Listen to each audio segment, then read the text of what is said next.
시청자 여러분 안녕하십니까? 1월 16일 화요일 백브리핑 시시각각 시작합니다. 첫 소식입니다. 주택을 담보로 은행에서 돈을 빌리는 주택담보대출 금리가 4개월 연속 오르면서 2년 9개월 사이 최고치를 경신했습니다. 대출자들의 부담은 더 커질 걸로 보이는데요. 자세한 내용 취재기자 연결해 들어보겠습니다. 김한진 기자. 네, 김한진입니다. 네, 오늘부터 주택담보대출 금리가 또 오른다고 하던데요. 네, 주택담보대출의 기준금리가 되는 코픽스가 4개월 연속 인상됐습니다. 전국은행연합회에 따르면 지난해 12월 신규 취급의 코픽스가 1.79%를 기록했는데요. 전달보다 0.02%포인트 오른 수준입니다. 2년 9개월 만에 가장 높은 수준인데요. 지난해 8월부터 꾸준히 오름세를 이어오고 있습니다. 코픽스는 국민은행과 신한은행 등 8개 은행이 제공한 자금 조달 관련 정보로 산출한 자금 조달 비용 지수인데요. 이게 상승하면 은행의 자금 조달 비용이 올랐다는 것을 의미합니다. 은행연합회는 과거 조달한 저금리 자금의 만기가 도래하고 상대적으로 고금리인 자금이 새로 반영되면서 코픽스 상승폭이 더 커졌다고 분석했습니다. 김 기자, 우리나라 기준금리는 사실 그대로인데 왜 코픽스 금리가 인상되는지 궁금한데요. 네, 지난해 말 한국은행이 6년 5개월 만에 기준금리를 인상하고 미국 연준도 금리를 인상하면서 시장금리가 빠르게 올라 은행권의 자금 조달 비용도 함께 오른 겁니다. 코픽스를 기준금리로 하는 변동금리 주택담보대출 금리도 코픽스 상승분만큼 오르게 되는데요. KB국민은행은 신규 기준 코픽스 연동 주담대 금리를 종전 3.26%에서 4.46%를 3.28%에서 4.48%로 올리고 NH농협은행은 2.98%에서 4.57%를 3%에서 4.97%로 올렸습니다. 이와 같은 코픽스의 꾸준한 오름세에 주담대 금리가 5%를 돌파하는 것도 사실상 시간 문제라는 분석입니다. 지금까지 SBS CNBC 김한진입니다. 강남 부동산 집값을 잡기 위해 정부가 정말 다양한 규제를 내놨죠.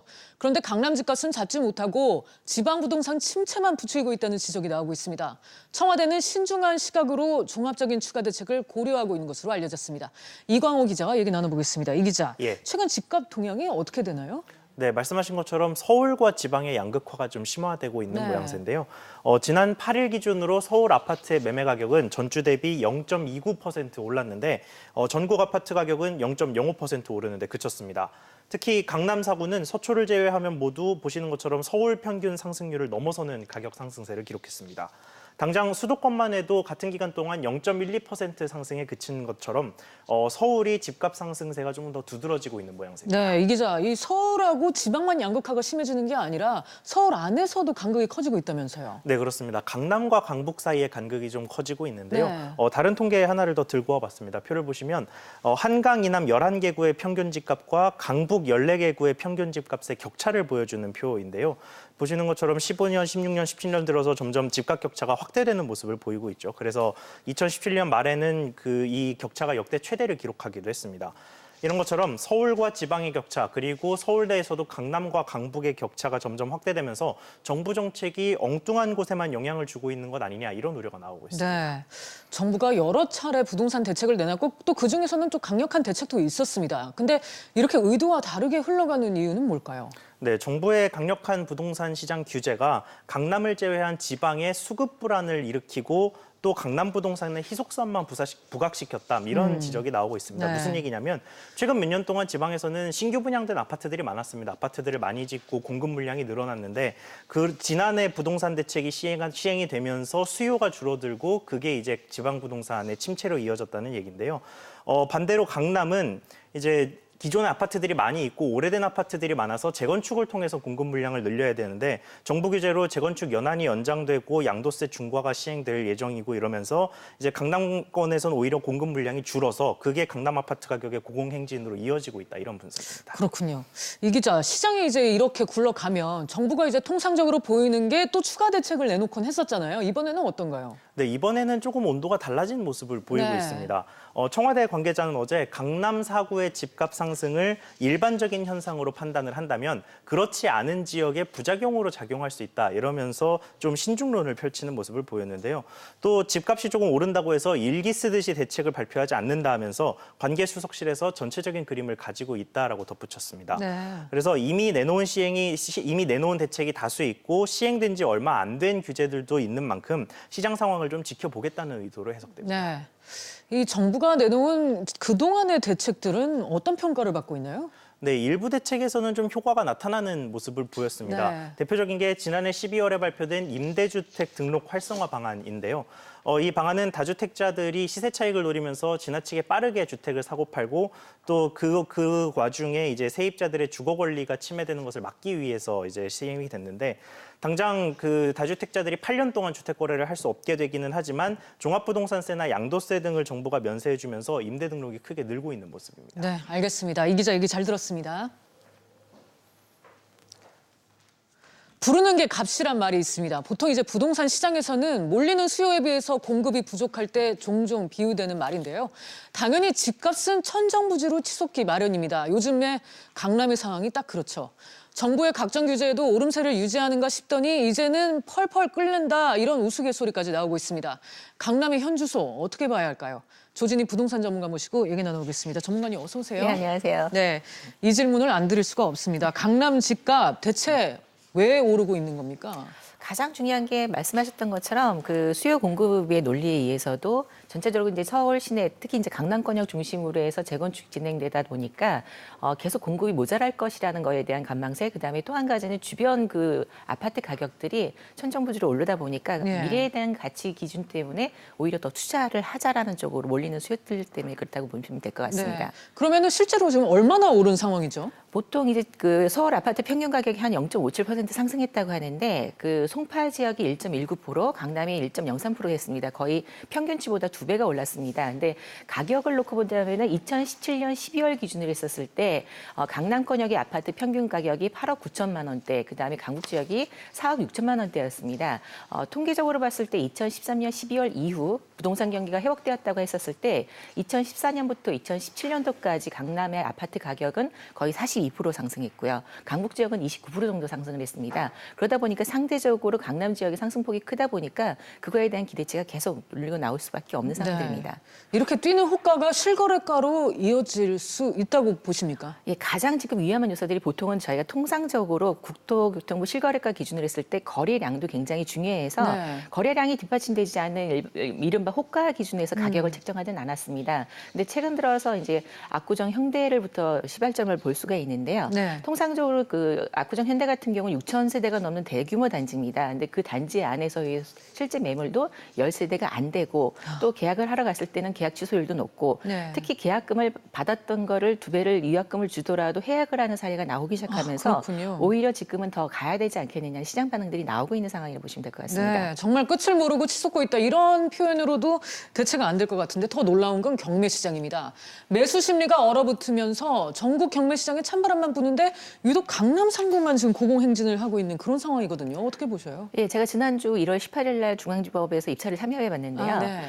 굉장히 많은 분들이 몰렸습니다. 그래서 보통 통상적으로 경매에 참여하시는 분들은 감정가나 낙찰 예절가 그리고 최소한도 그 시세 정도의 가격으로는 쓰기는 합니다. 네. 근데 이번 같은 경우는 시세보다 훨씬 높은 가격으로 아, 그래요? 오히려 낙찰가를 써서 네. 갔던 사례가 있습니다. 그러다 보니까 이것을 그러니까 시장에서의 어떤 기대 심리를 반영하고 있는 건데 앞으로도 오를 것이고 실제 시장에 나가서 재건축 아파트를 못 살 바에야 경매를 통해서 분양권 양도가 가능한 그런 경우에 투자를 해보겠다라는 심리가 반영되었다라고 보시면 될 것 같습니다. 네.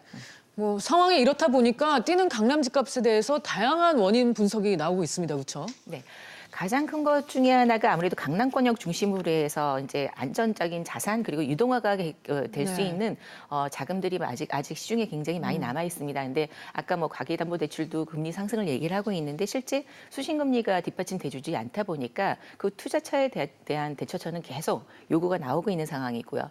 무엇보다도 강남권역에서 지금 개발되고 있는 개발 사업에 대한 미래 가치가 워낙에 크다 보니까 앞으로도 계속 가격 상승을 갖고 갈 것이고 오히려 뭐 각종 규제가 나오고 세금을 더 부과한다 하더라도 그 세금을 납부하는 금액보다는 가치 실현을 갖고 올 수 있는 수익성이 크다 보니까 계속 투자를 하자라는 쪽으로 가고 있습니다. 무엇보다도 거기다 이제 불을 지피고 있는 것들이 지방 부동산들이 점점 하락을 하다 보니까 오히려 지방 부동산을 정리를 하고 서울에 있는 제대로 된 똘똘한 집 한 채 사고 말자 이런 식의 어떤 수요까지 몰리다 보니까 지금 계속 급등하고 있는 현상들을 보이고 있습니다. 네, 사실 이제 업계나 인터넷 커뮤니티 상에서는 자전거래 의혹도 불거졌거든요. 이게 현실적으로 가능은 한 건가요? 자전거래도 있을 수 있고 또 한 가지는 이제 대부분 이제 매매 계약을 이제 체결을 하게 되면 계약금을 납부를 하게 되면 보통 부동산에서 실거래가 신고를 하게 됩니다. 네. 근데 실거래가 신고를 했는데 그 계약이 실제 잔금까지 치르지 않아서 해지가 됐던 사례들을 실제 이제 부동산들이 취소를 하지 않아서 예. 그대로 매가 가격이 책정되어 있는 그렇군요. 사례들도 있습니다. 네. 근데 무엇보다도 강남권역에 이제 분여회가 나섰다라는 시중 얘기들도 나와 있는데 아파트 이제 게시판에 어떤 가격 이하로는 거래하지 말자라는 뭐 이런 일부 내용들도 아파트들에서, 나오죠. 예, 그런 얘기가 나왔었죠. 네, 맞습니다. 해당 지역의 중개업자들의 입장은 어떻습니까? 가장 큰 피해들이 아무래도 이제 중개업자들은 복비라는 거를 받고 살아야 되는데 네. 최근 들어서 공짜 복비라는 얘기들이 나오기 시작했습니다. 매물을 서둘러서 받아야 되니까 매도자 측에서 못 받고 매수자 측에 받는다던가 이런 식으로 해서 오히려 지금 시장 불균형을 만들고 있어서 네. 정부가 규제를 하면 할수록 오히려 반등을 하는 그런 요소들을 좀 시장 경제를 좀 자유롭게 놔줬으면 좋겠다는 의견들이 나오고 있습니다. 그렇군요. 이래저래 강남이 주목받을 수밖에 없는 그런 상황인데요. 그가 이제 고강도 규제로 일변했던 정부의 입장으로서는 어떻게 손대야 할지 고민이 깊어질 수밖에 없을 것 같아요. 네, 그러니까 가장 그 어떤 정책을 실현하기 위해선 기본 자료라든가 근거가 있어야 되는 네. 부분이 있는데 저희가 이제 전자계약을 계속 정부에서 유도를 했었지만 실제적으로 지방에서는 거의 이루어지지 않고 그나마 서울에서 한 0.8% 정도밖에 실현이 안 됐습니다. 근데 그나마도 국토교통부에서 강제를 했던 것들이 이번에 공인중개사 협회로 넘어가면서 대부분 예전부터 부동산을 해오셨던 분들이 전자서명이라든가 전자계약에 어둡기 때문에 이게 실현화가 되지 않다 보니까 통계 자료라든가 근거를 만드는데 더 어려움이 있습니다. 그러다 보니까 어떤 지역에 대해서 핀셋 규제가 더 필요하지 않겠느냐 이런 것들을 통상적으로 근거를 잡기에 어려운 부분들이 계속 나오고 있다라고 보시면 될 것 같습니다. 네, 결국 단기적 규제로는 해결점을 찾기가 쉽지 않다는 얘기일 텐데요. 이런 의미에서 정부가 앞으로 어떤 방향으로 나아가야 될지 또 어떻게 대책을 좀 마련해야 할지 좀 조언 부탁드릴게요. 오히려 이제 8.1 대책 이후에 9월 달 기준으로 해서 8월 달에 좀 잠시 주춤하다가 9월 달 중심으로 해서 지금 강남권역 재건축 아파트들 규제를 하려고 했던 것들이 오히려 매월 1억씩 가까이 오르고 있습니다. 그래서 거의 84m 제곱이 20억대를 넘어서기 시작했는데요. 그러다 보니까 실제 수요에 대한 그 공급을 뒷받침해주지 못하는 어떤 재건축 시장이 남아있는 강남권역을 잡기는 어려울 것 같습니다. 네. 그래서 실제적으로 오히려 그 피해를 입었던 투기과열 지역 중에서 서울권역에서 강북 지역들이 있습니다. 그 지역에 대해서 오히려 해지를 해줘서 시장 자율 경제를 공급을 좀 더 완화시키고 분산시키는 정책이 좀 필요하지 않을까 싶습니다. 네, 지금까지 조진희 부동산 전문가와 강남권 부동산 시장 관련해서 얘기 나눠봤습니다. 오늘 말씀 감사합니다. 네, 감사합니다. 오늘 문재인 대통령이 새해 세 번째 국무회의를 주재했습니다. 청탁금지법, 일명 김영란법에서 농축수산물은 허용 범위를 넓혀주는 시행령 개정안 등이 처리됐는데요. 취재기자 연결해 자세한 얘기 들어보겠습니다. 김현우 기자. 네, 김현우입니다. 네, 오늘 국무회의에서 어떤 내용들이 처리됐습니까? 네, 농축수산물 선물은 10만 원까지 허용하는 부정청탁금지법 시행령 개정안이 통과됐습니다. 내일부터 공직자 등이 원활한 직무 수행, 사교 의뢰, 부조의 목적으로 예외적으로 제공받을 수 있는 선물 한도는 종전 5만 원에서 농축수산물에 한해 10만 원으로 높아진 반면 경조사비는 10만 원에서 5만 원으로 낮아집니다. 오는 23일부터 건강검진 때 고혈압, 당뇨 추가 확진 진찰료와 검사료 본인 부담금을 전액 면제하는 국민건강보호법 시행령 개정안도 의결됐습니다. 또 서울과 성남, 분당구뿐만 아니라 경기, 과천, 세종, 대구와 청약조정 지역 13곳에서도 오피스텔 분양권 전매가 등기일까지 금지됩니다. 남성 공무원 출산 휴가를 오는 4월부터 열흘로 늘리고 임신한 여자 공무원과 5세 미만 자녀를 둔 공무원에게 하루 2시간 단축 근무를 허용하는 근무혁신 대책도 보고됐습니다. 대통령 연봉은 작년보다 500만 원 오른 2억 2,479만 8천 원으로 책정됐습니다. 고위공무원과 2급 이상 공무원 연봉은 2%, 공무원 연봉은 2.6% 인상됐습니다. 네, 병사 병장 월급은 작년 21만 6천 원에서 40만 5,700원으로 87% 넘게 올랐습니다. 네, 요즘 김 기자, 이 정부가 직면한 큰 현안들이 많은데 국무회의를 주재한 문재인 대통령이 뭐 어떤 메시지를 남기진 않았나요? 네, 문 대통령은 국무회의 모두 발언에서 공직사회의 낡은 관행을 혁신하고 각 부처의 의견을 아래에서부터 수렴하자는 발언을 한 것으로 알려졌습니다. 또 문 대통령은 개선되지 않고 있는 일자리 문제와 근로자, 사업자 간 갈등이 커지고 있는 최저임금에 대해 언급할 가능성이 높은 것으로 알려졌습니다. 오늘 20만 명 이상이 청와대에 청원한 가상화폐 규제와 관련해서 언급을 할지도 관심 대상입니다. 지금까지 SBS CNBC 김현우입니다. 가상화폐 규제에 대해 정부가 한 발 물러선 가운데 정부의 가상화폐 규제에 반대하는 국민청원이 기준선인 20만 명을 넘어섰습니다. 이제 청와대는 다음 달까지 공식 입장을 내놔야 합니다. 취재기자와 자세히 얘기 나눠보겠습니다. 이호준 기자. 네. 결국 20만 명을 넘어섰어요. 네, 그렇습니다. 오늘 넘어섰는데요. 오늘 오전 9시 현재 국민청원에 동참한 국민은 20만 1,600여 명, 그리고 프로그램이 시작하기 전인 11시에 확인해 보니까 20만 3천 명을 넘어섰습니다. 청원 종료까지 한 열흘 정도 남았으니까 참여하는 사람은 더 늘어날 것으로 보입니다. 문재인 정부는 미국의 오바마 정부의 청원 제도를 본따서 이 국민 청원 제도를 만들었는데요.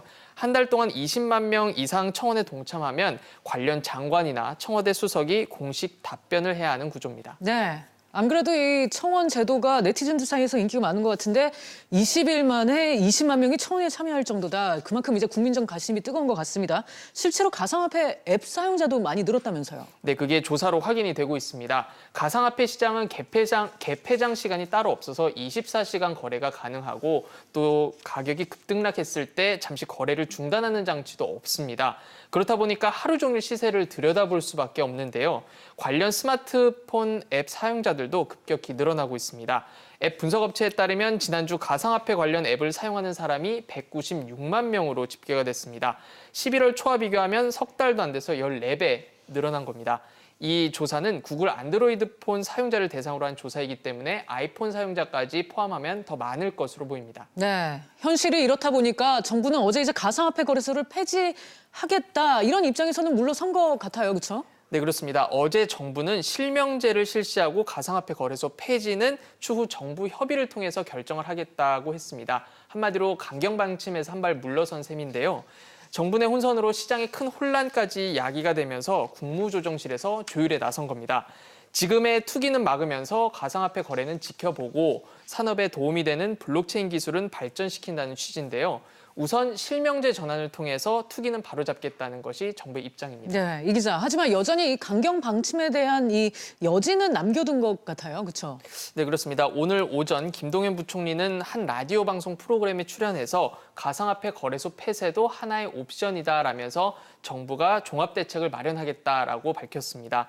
또 정부가 일관된 가상화폐 대책 메시지를 주지 못한 점에 대해서 송구스럽게 생각한다면서 정부 내 혼선에 대해서도 부총리로서 사과를 했습니다.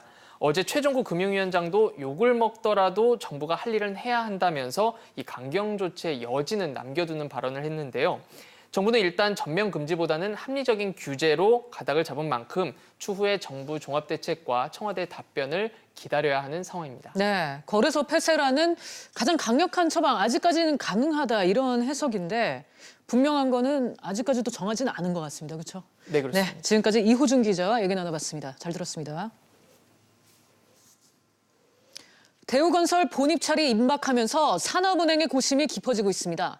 당초 가격보다 헐값 매각이 예상되면서 매각이 무산될 것이라는 얘기마저 흘러나오고 있습니다. 취재기자 연결해 보겠습니다. 이한승 기자. 네, 이한승입니다. 우선 대우건설 본입찰이 임박했는데 언제 본입찰이 진행됩니까? 네, 대우건설 본입찰은 오늘 19일 예정돼 있는데요. 현 상황은 호반건설과 중국계 업체인 엘리언홀딩스 간의 2파전 양상으로 예상되고 있습니다. 예비 입찰에 참여해서 적격 인수 후보에 오른 곳 가운데 중국 건축공정 총공사는 이번 본입찰에 참여하지 않을 것으로 알려졌습니다.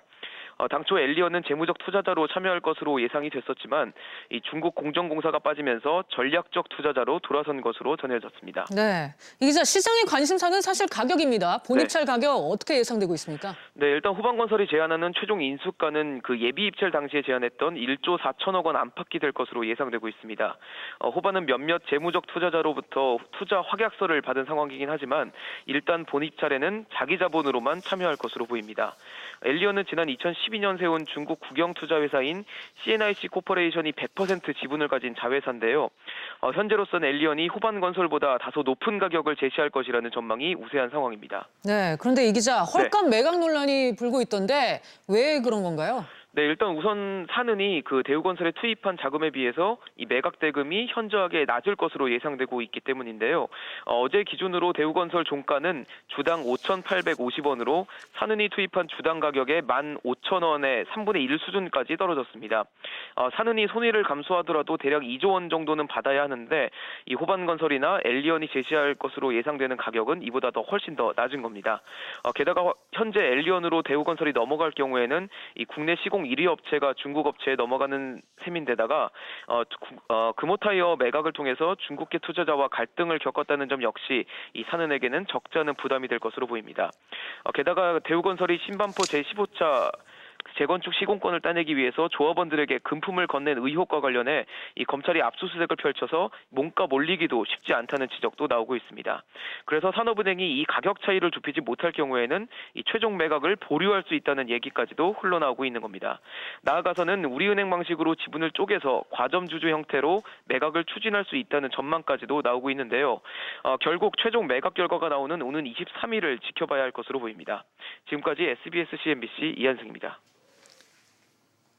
현대상선이 현정은 현대그룹 회장과 현대그룹 전직 임원 5명을 배임 혐의로 검찰에 고소했습니다. 현대상선이 브리핑을 열고 입장을 밝혔는데요. 취재기자 연결하겠습니다. 김혜민 기자. 네, 김혜민입니다. 네, 현대상선이 현정은 회장을 고소한 이유 뭡니까? 네, 현대상선은 과거에 체결한 계약들을 검토하던 중 2014년 현대로지스틱스 매각 과정에서 부당한 계약 체결 사항을 발견했다고 설명했습니다. 현정은 회장이 현대로지스틱스의 매각 가격을 높이기 위해 현대상선이 단독으로 후순위 투자와 영업이익을 보장하는 계약을 체결하도록 지시했다는 주장입니다. 현대상선 측은 현대로지스틱스 매각과 관련해 현정은 회장이 가장 정점에 있는 게 사실이라며 고소 이유를 밝혔습니다. 장진석 현대상선 준법경영실장은 현대로지스틱스 매각 건으로 현대상선이 입고 있는 피해가 너무 크다고 판단해 고소를 하게 됐다고 설명했습니다. 김 기자, 현대상선 측이 3년도 지난 매각건을 공로하는 특별한 이유가 있나요? 네, 현대상선 측은 유동성이 어려워지는 상황에서 이번 매각건이 도움이 됐던 것은 사실이라고 밝혔습니다. 그러나 매각건으로 현대상선이 볼 수 있는 이득은 거의 없었고 현대그룹만 이득을 보고 있다며 주장했습니다. 장진석 현대상선 준법경영실장은 현정은 회장이 어떤 이득을 받는지는 조사를 통해 밝혀질 것이라고 말했습니다.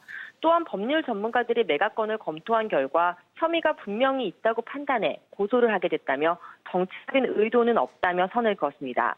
현대그룹 측은 당시 현대상선 구조조정의 일환으로 유동성을 확보하는 과정에서 이사회 결의 등 적법한 절차를 거쳐 매각이 이뤄졌다는 입장입니다.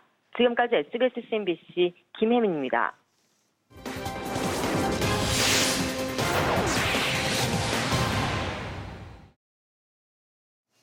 하나금융그룹이 정부의 보류 권고에도 회장 선임 절차를 진행하고 있습니다. 곧 차기 회장 후보의 숏리스트가 공개될 예정인데요. 금융당국은 하나은행의 대출과 관련해서 제기된 몇 가지 의혹에 대해 확인 중이니 회장 선임 절차를 연기하도록 권고한 바 있습니다. 하지만 이 같은 정부의 요청을 받아들이지 않고 하나금융은 회장 후보들의 면접을 강행했죠. 제기되는 의혹에 대해 꺼리낄 게 하나 없이 정말 떳떳하다면 하나금융은 뭐가 그리 급한 걸까요? 오늘 순서 마치겠습니다. 시청해주신 여러분 고맙습니다.